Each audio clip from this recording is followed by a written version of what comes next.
For my application project, I chose to focus on how a study of Laban movement analysis could improve my ballet technique, specifically with regards to adagio. I feel like that's one area that my technique is kind of lacking, so I wanted to focus on it. And the goal of my project was to improve my control and strength while in extended positions. Over the past 2 semesters in ballet class, I've been really trying to push my flexibility, so I wanted to build up my strength to match it.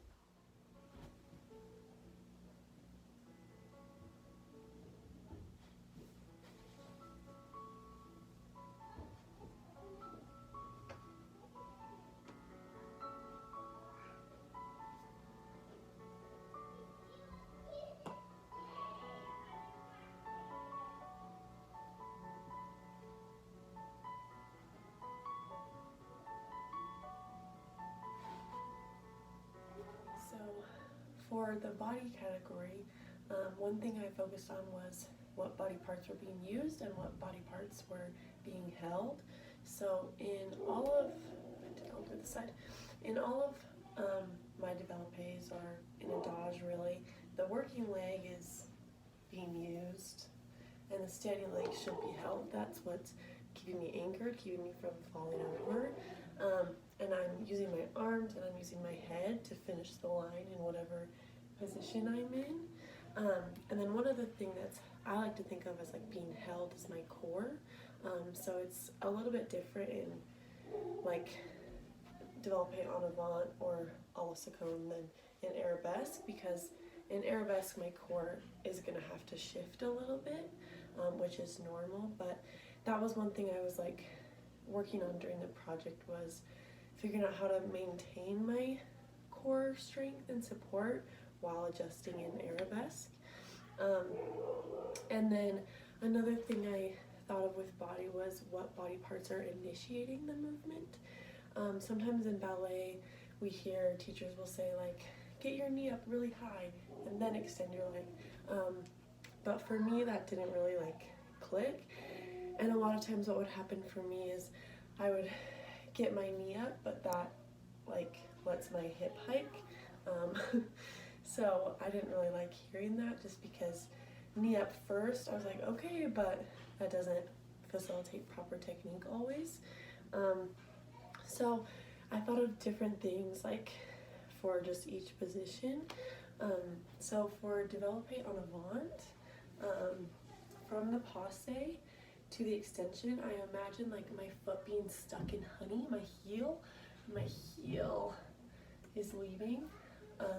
That's just what I thought of, because if you lead with your knee, you're gonna turn in, but leading with the heel or initiating with the heel, you can really find that good attitude position and then extend.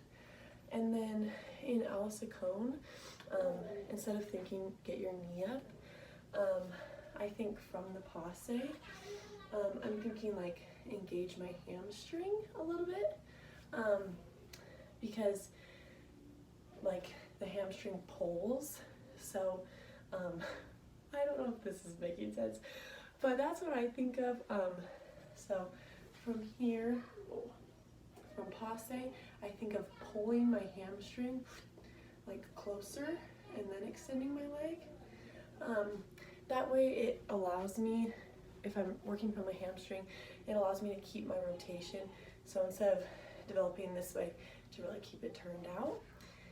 And then developpe arabesque, I'm kind of thinking of the same thing with my hamstring, but I also, Mark taught me this, that I'll scoot over, from your passe, to think of going up and over something to your arabesque position, because it's really easy from passe just to drop and straighten your leg. So I'm thinking that my hamstring is going over a big rock, or it's hopping over a puddle of water or something. From my passe, I'm going even higher and then into the arabesque. For effort, I decided that adagio was a full effort, going in between like drives and states, maybe on some of the transitions.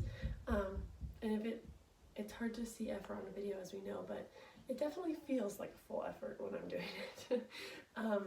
So for me, I found that it's lightweight, bound flow, sustained time, and direct space. Direct space doesn't always have to be the answer. If maybe like you're doing like a grand rond de jambe, then you're gonna see all the space around you. But for me it was direct space, just because in ballet we have various like points where you need to be to finish the best looking line. They're clearly defined. One thing that makes adagio really hard, I'm so sorry. One thing that makes adagio really difficult is the lightweight and bound flow aspect. That's why adagio is really hard, because those affinities don't necessarily feel the most natural, especially when it's sustained time. But for me, I just kept trying different versions of it, and maybe extreme light and diminished bound, or turning up the volume on bound and diminishing light a little bit. But I think the best thing for me to think of when I'm doing it is turning up light a little bit and turning down the bound flow just a little bit, and then just regular old sustained time and direct space. So for me, this from fifth position to your passe, that's just feels like a state maybe, or a drive. But from here to the extension and coming back is definitely a full effort. So I have to think of being light and bound, and sustained, and then from here, that aspect is really bound. So I think, you couldn't see my foot, sorry, but from here, from my full extension, that movement is really tricky to keep the lightness but have the bound aspect. But that's one thing I found helpful, was thinking of keeping light at the most important. We talked in class about, like, when you're looking at something, what's the most important thing you're observing? And in adagio, it should be the lightness, it should be the easefulness. That's what makes adagio so beautiful, even though on the inside it's really, really difficult. Thinking in terms of shape came pretty easily to me, because I think of adagio as shapes, like écarté devant, or effacé derrière, or à la seconde. Like, those are real shapes that I've been taught how to make. And one shape quality that is strong and throughout all adagio is the spreading aspect. And it goes in and out, I think, of spreading and enclosing and spreading and enclosing and spreading some more, but and then maybe like grand rond de jambe, it's like extreme spreading. I don't know if that's like a thing. Anyways, that just made sense, because in adagio I want to be lengthened, I want it to be drawn out and really long. So spreading, thinking of spreading from the tip of my fingers to the very ends of my toes is really helpful. Another aspect that I thought of was shape flow support. So the goal of my project was to maintain strength and control, but a lot of times what happens in adagio is, like, we hold our breath and we don't allow for our inside to move and to be fluid, which actually helps when you're trying to hold your leg way up here.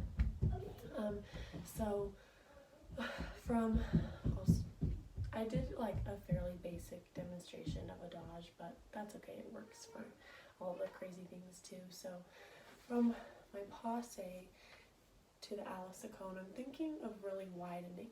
That's gonna keep me breathing with my legs. So from here I'm thinking widening, and then I'm thinking narrowing, and then maybe I'm thinking widening again. It's important, that was really bad, I'm so sorry. It's important though, when we're coming in,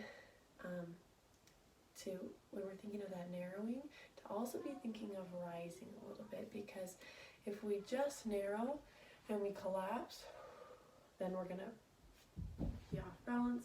We're gonna lose that stability in our opposing side of our rib cage. So it's important to just feel that internal sense of like constantly going up towards something, even if you're not like all around releve, but just from an extended position, really thinking of keeping upness happening inside of us, and thinking of those shape flow support qualities really allowed me to find more breadth in my core and through my movement, and it made me feel like it wasn't just like, okay, and now my leg has to go super high. Like, it was involving my whole body, which made it easier.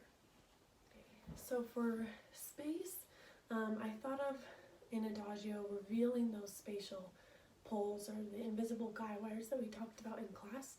So I'm thinking of one hand and my opposite leg, usually, revealing those points in space. So if I come over here and I do a developpe ala secone, this foot and this hand are going to be in opposition, revealing that point in space from this diagonal to this diagonal. That was one thing that really helps, just to keep an aliveness between my fingers and toes. My teachers are always getting on me like, life in your fingers, because I like to dance like dead fish hands, but imagining those guy wires really helped to lengthen through my distal extremities, because they're really far away from me.